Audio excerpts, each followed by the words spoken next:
ചെറുപ്പം മുതൽ ഖത്തറിൽ പഠിച്ച എൻ്റെ ഒരു പരിചയക്കാരൻ ഒരു ദിവസം ഞാൻ എൻ്റെ ജോലിസ്ഥലത്ത് ഒരു പുസ്തകം വായിച്ചിരിക്കുകയാണ്. പുസ്തകത്തിൻ്റെ പേര് ബോധിഹിറ. ബോധിഹിറ എന്ന് പറയുന്നത് സുഹൃത്തായ ഹിജാസ് എഴുതിയ പുസ്തകമാണ്. സുന്നി സൂഫി ഷിയ വീക്ഷണങ്ങളിലൂടെയുള്ള മുഹമ്മദ് നബിയുടെ ജീവചരിത്രങ്ങളെ മൊത്തത്തിൽ എടുത്ത് അവയിൽ നിന്നും ഹിജാസിൻ്റെതായ ഒരു സൂഫി വേർഷൻ അതിലൂടെ മുഹമ്മദ് നബിയെ നോക്കി കണ്ടുകൊണ്ടുള്ള ഒരു രചന, അതാണ് ബോധിഹിറ. അത് വായിച്ചുകൊണ്ടിരിക്കുമ്പോൾ ഖത്തറിൽ ജനിച്ചു വളർന്ന, +2 വരെയും ഖത്തറിൽ പഠിച്ചു വളർന്ന, ഒരു വർഷത്തേക്ക് മാത്രമായി നാട്ടിലേക്ക് വന്ന ഒരു സുഹൃത്ത്, ഒരു പരിചയക്കാരൻ എൻ്റെ അടുക്കലേക്ക് വന്നു. എന്നോട് ചോദിച്ചു, എന്താ വായിച്ചുകൊണ്ടിരിക്കുന്നത്? അപ്പോൾ ഞാൻ പറഞ്ഞു, ഞാൻ വായിക്കുന്നത് ഒരു സീറയാണ് എന്ന് പറഞ്ഞു. അപ്പം എന്നോട് ചോദിച്ചു, സീറയോ? അതെ, മലയാളത്തിലുള്ള സീറ. അതായത് സീറ എന്ന് പറയുമ്പോൾ മുഹമ്മദ് നബിയുടെ ജീവചരിത്രത്തിനെ അറബിയിൽ പൊതുവെ പറയുന്നതാണ് സീറ എന്ന്. ഞാൻ സീറയാണ് എന്ന് പറഞ്ഞു. അങ്ങനെ സീറത്തുൻ നബി, സീറത്തു റസൂൽ എന്നൊക്കെ പറഞ്ഞിട്ട് കുറേ പുസ്തകങ്ങൾ തന്നെ ഉണ്ട്. പക്ഷെ ഇതിൻ്റെ പേര് ബോധിഹിറ എന്നാണല്ലോ. അപ്പോൾ അവനിങ്ങനെ നോക്കിയിട്ട് എന്നോട് പറഞ്ഞു, ഞാൻ സീറ കേൾക്കാറുള്ളത് അൻവർ അൽ ഔലാക്കിയുടെ സീറയാണ് ഞാൻ കേൾക്കാറുള്ളതെന്ന് പറഞ്ഞു. ഞാൻ അത്ഭുതപ്പെട്ടു. ഞാൻ ആ പേര് ആദ്യമായിട്ട് കേൾക്കണം, അൻവർ അൽ ഔലാക്കി. ആരാ നീ അൻവർ അൽ ഔലാക്കി? അന്ന് ആദ്യമായി കേൾക്കുകയാണ് ആ പേര്, ഈ അൻവർ അൽ ഔലാക്കി.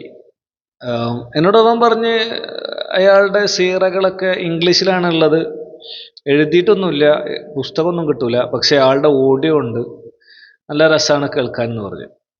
അപ്പോൾ ഈ സുഹൃത്തിൻ്റെ ഒരു മതപഠന ബാക്ക്ഗ്രൗണ്ട് പ്രത്യേകം ഒന്ന് പരാമർശിക്കേണ്ടതാണ്. ഞാൻ പറഞ്ഞല്ലോ, +2 വരെ ഖത്തറിൽ പഠിച്ച ഒരു മനുഷ്യനാണ്.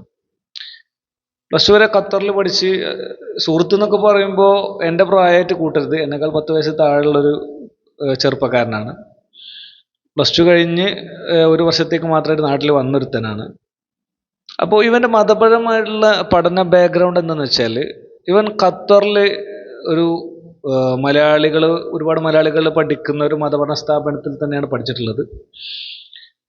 അവനോട് ഞാൻ അതിൻ്റെ വിഭാഗത്തിനെ കുറിച്ച് ചോദിച്ചപ്പോൾ അവൻ അതിനെക്കുറിച്ച് വലിയ ഐഡിയ ഒന്നുമില്ല. ഇത് ഏത് വിഭാഗത്തിൻ്റെതാണ്, ഏത് ഐഡിയോളജിയിൽ വർക്ക് ചെയ്യുന്നതാണെന്നൊന്നും അറിയില്ല. മുസ്ലിം എന്നൊരു സംഭവം മാത്രമേ അവനെ സംബന്ധിച്ച് അറിയുള്ളൂ. അപ്പോൾ ഞാനിങ്ങനെ ചോദിച്ച് അവിടെ ആരൊക്കെ വരാറുണ്ട്, ആരൊക്കെ പഠിപ്പിക്കാറുണ്ട്, അങ്ങനെ ചോദിച്ചു വന്നപ്പോഴാണ് ജമാഅത്തെ ഇസ്ലാമിക്ക്, പ്രത്യേകിച്ച് ജമാഅത്തെ ഇസ്ലാമിയുമായി ബന്ധമുള്ള ഒരുപാട് പേർക്ക് അങ്ങനെയുള്ള ജമാഅത്ത് ഇസ്ലാമിയുമായി ബന്ധമുള്ള ഒരുപാട് പേര് ചെല്ലുന്ന, പോകുന്ന, പഠിപ്പിക്കുന്ന ഒക്കെ ഒരു സ്ഥാപനമാണ് അത് എന്ന് എനിക്ക് മനസ്സിലായി അവൻ്റെ സംസാരത്തിൽ നിന്ന്. ഏകദേശം ഈ സംസാരം നടന്നിട്ടൊരു 6 മാസത്തോളമായിട്ടുണ്ട്. അതുകൊണ്ട് തന്നെ ആ സ്ഥാപനത്തിൻ്റെ പേര് ഞാൻ ഓർക്കുന്നില്ല. ഖത്തറിലുള്ള ജമാഅത്തെ ഇസ്ലാമിയുടെ ആരെങ്കിലും ഇപ്പോൾ ഒന്ന് അന്വേഷിക്കാനോ മറ്റൊക്കെ, ഏതെങ്കിലും രീതിയിൽ അന്വേഷിക്കാനോ മറ്റൊക്കെ നിൽക്കുന്നുണ്ടെങ്കിൽ, ജമാഅത്ത് ഇസ്ലാമിക്ക് സ്വാധീനമുള്ള അവരുടെ ഫാക്കൽറ്റീസ് ഒക്കെ പോയി ക്ലാസ് എടുക്കുന്ന ഖത്തറിലുള്ള മലയാളികൾ പഠിക്കുന്ന മതപഠന സ്ഥാപനങ്ങളെക്കുറിച്ച് അന്വേഷിച്ചാൽ മതി. ഏതായാലും സംഭവം മുഴുവനായിട്ട് പറയാം. അപ്പോൾ ഇവൻ്റെ പഠന ബാക്ക്ഗ്രൗണ്ട് ഇതാണ്. ജമാഅത്ത് ഇസ്ലാമിയുടെ ഒക്കെ ഇൻഫ്ലുവൻസ് ഉള്ള ഒരു മതപഠന സ്ഥാപനത്തിലാണ് ഖത്തറിൽ +2 വരെ ഇവൻ പഠിച്ചിട്ടുള്ളത്. അത് മതപഠനം, പിന്നെ സ്കൂൾ പഠനം സെപ്പറേറ്റ് തന്നെ പഠിച്ചിട്ടുണ്ട്.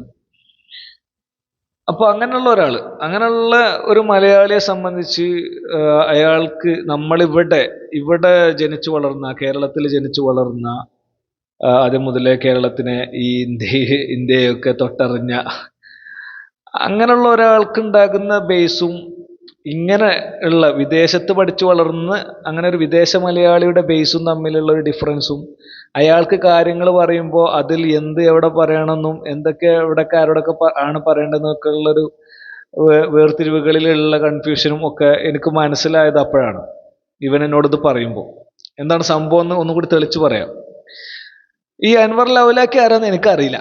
അൻവർ ലൗലാക്കിയുടെ സീറ കേൾക്കാറുണ്ടെന്ന് പറഞ്ഞപ്പോഴാണല്ലോ ഞാൻ കുറച്ച് ഡീറ്റെയിൽ ആയിട്ട് പറഞ്ഞത്. അപ്പോൾ എന്നോട് ഇവൻ പറഞ്ഞു ആളെ സത്യം പറയാൻ ഒട്ടും മടിയില്ലാത്തൊരു മനുഷ്യനാണ്, സത്യം മാത്രമേ പറയുള്ളൂ, അത് എവിടെ നോക്കി പറയും, നേര് മാത്രമേ പറയുള്ളൂ എന്നൊക്കെ പറഞ്ഞു. എന്നിട്ട് ഞാൻ അങ്ങനെ കൗതുകത്തോടു കൂടി കേൾക്കുകയാണ്, ആദ്യമായിട്ടാണ് ഈ പേര് കേൾക്കുന്നത്. പറഞ്ഞിങ്ങനെ വന്നിട്ട് അവൻ പറഞ്ഞു, പക്ഷെ അമേരിക്ക ഡ്രോൺ ആക്രമണത്തിൽ ആളെ കൊന്നു കളഞ്ഞു. ഓ, അമേരിക്ക ഡ്രോൺ ആക്രമണത്തിൽ കൊന്നോ എന്ന് ഞാൻ തിരിച്ചു ചോദിച്ചു. അതെ, സത്യം പറയുന്നവരെ അതുപോലെ ദീനിന് വേണ്ടിയിട്ട് നല്ല രീതിയിൽ പരിശ്രമിക്കുന്നവരെയൊക്കെ അങ്ങനെ അവർ ചെയ്യുന്നുണ്ടല്ലോ എന്നൊക്കെ അവൻ പറഞ്ഞു. അപ്പോൾ ഞാൻ അങ്ങനെ തലയാട്ടി. ഞാനെപ്പോഴും ആലോചിക്കണാരത് ആള്. അങ്ങനെ ഗൂഗിളിൽ സെർച്ച് ചെയ്ത് അൻവർ അൽ അവലാക്കി സെർച്ച് ചെയ്ത് ഞാൻ ഞെട്ടിപ്പോയി. കാരണം അൽ ഖ്വാഇദയുടെ കീ ഓർഗനൈസർമാരിൽ ഒരാളാണ് ഈ പറയുന്ന അൻവർ അൽ അവലാക്കി. അൽ ഖ്വാഇദയുടെ, അതായത് അൽ ഖ്വയ്ദ എന്ന ടെററിസ്റ്റ് ഓർഗനൈസേഷന്റെ കീ ഓർഗനൈസർ ആയ ഒരു മനുഷ്യനെ കുറിച്ചാണ് ഇവൻ പറഞ്ഞുകൊണ്ടിരിക്കുന്നത്. അയാളുടെ ക്ലാസ്സുകളാണ്, അതായത് പ്രവാചകനെ കുറിച്ചുള്ള, മുഹമ്മദ് നബിയെ കുറിച്ചുള്ള ജീവചരിത്രം, മുഹമ്മദ് നബിയുടെ ജീവചരിത്രമാണ്, അതാണ് ഇവൻ കേൾക്കാറുണ്ടെന്നുള്ളത് ഇവൻ പറയുന്നത്. ശരിക്കും ഞാൻ ഞെട്ടിപ്പോയി. ഇവൻ സത്യത്തിൽ ഇത് ആരോടാണ് പറയുന്നത്, എവിടെ നിന്നാ പറയുന്നത്, എന്തിനെ കുറിച്ച് പറയുന്നത് എന്നുള്ളൊരു ഐഡിയ ഒന്നും അവൻ്റെ കയ്യിലില്ല എന്നുള്ളത് എനിക്ക് 100% ഉറപ്പാണ്. പക്ഷെ ഇങ്ങനെയുള്ള ഒരു ബേസിൽ എത്രത്തോളം ഈ ഒരു ടെററിസ്റ്റ് ഓർഗനൈസേഷൻസ് ഉള്ളിലൂടെ പിടിമുറുക്കിയിട്ടുണ്ടാവാം, അല്ലെങ്കിൽ ഇൻഫ്ലുവൻസ് ചെയ്തിട്ടുണ്ടാവാം എന്നിങ്ങനെ ഞാൻ ആലോചിച്ചു പോയപ്പോൾ, എൻ്റെ ഒരു സുഹൃത്ത് ഒരിക്കൽ, അത് ഞാൻ +2 മറ്റോ പഠിക്കുന്ന സമയത്തോ മറ്റാണ്, ഇങ്ങനെ ഖത്തറിൽ പോയി വന്നതിന് ശേഷം എന്നോട് ഇങ്ങനെ പറഞ്ഞു, അവിടെ ഈ കുറേ മഅ്ദനിൻ്റെ സമദാനിൻ്റെ ഒക്കെ CD കിട്ടുന്ന പോലെ തന്നെ ബില്ലാദിൻ്റെ CD ഒക്കെ കിട്ടും, അങ്ങനെ കുറച്ച് ആൾക്കാരെ പേരൊക്കെ പറഞ്ഞു. എന്നിട്ട് എന്നോട് പറഞ്ഞൊക്കെ ഓലൊക്കെ ശരിക്കിന് അമേരിക്ക തിരയുന്ന ആൾക്കാരല്ലേ, ഓലൊക്കെ CD കിട്ടും അങ്ങനെയൊക്കെ പറഞ്ഞുകൊണ്ടോട്.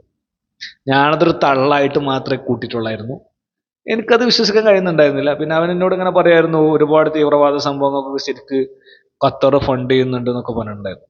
അപ്പോൾ ഖത്തറിൽ പോയി വന്ന ഒരാളുടെ തള്ള് എന്നതിനപ്പുറമൊന്നും ഞാനതിൻ്റെ വില കൊടുത്തിട്ടുണ്ടായിരുന്നില്ല. എന്നാൽ വർഷങ്ങൾക്കിപ്പുറം, ഈ 6 മാസങ്ങൾക്ക് മുമ്പുള്ള ഈ സംഭവം എന്നെ ചിന്തിപ്പിച്ചു. എനിക്ക് മനസ്സിലാവുന്നത്, ഖത്തറിന് തീവ്രവാദ സംഭവങ്ങളിൽ ഇസ്ലാമിക് ടെററിസം എന്ന സംഗതിയായിട്ട് നമ്മളിവിടെ വിളിക്കപ്പെടുന്ന സംഗതികളിൽ പലതിലും നല്ല കൈയുണ്ടെന്നാണ് ഇപ്പം എനിക്ക് തോന്നുന്നത്. കാരണം അൽ ഖ്വാഇദയുടെ കീ ഓർഗനൈസറായ ഒരാളുടെ ക്ലാസ്സുകൾ ഒരു കുട്ടിയിലേക്ക്, ഒരു വിദേശ മലയാളിയായ ഒരു കുട്ടിയിലേക്ക് തനിയെ വന്ന് ചേരില്ല. അത് അവന് അവിടെ അവൻ്റെ ചുറ്റും രൂപപ്പെട്ട ഒരു അറ്റ്മോസ്ഫിയറിൽ നിന്ന് മാത്രമേ അത് കിട്ടുള്ളൂ. അപ്പം അങ്ങനെ കിട്ടിയിട്ടുണ്ടെങ്കിൽ അതിൻ്റെ അർത്ഥം അവിടെ ഖത്തറിൽ അവർക്ക് നല്ല പോലെ സ്വാധീനം ഉണ്ട് എന്നാണ് ഞാൻ മനസ്സിലാക്കുന്നത്. എന്താണ് ഇത് കേട്ടിട്ട് നിങ്ങളുടെ അഭിപ്രായം? ജസ്റ്റ് ഒന്ന് ഷെയർ ചെയ്തെന്ന് മാത്രം.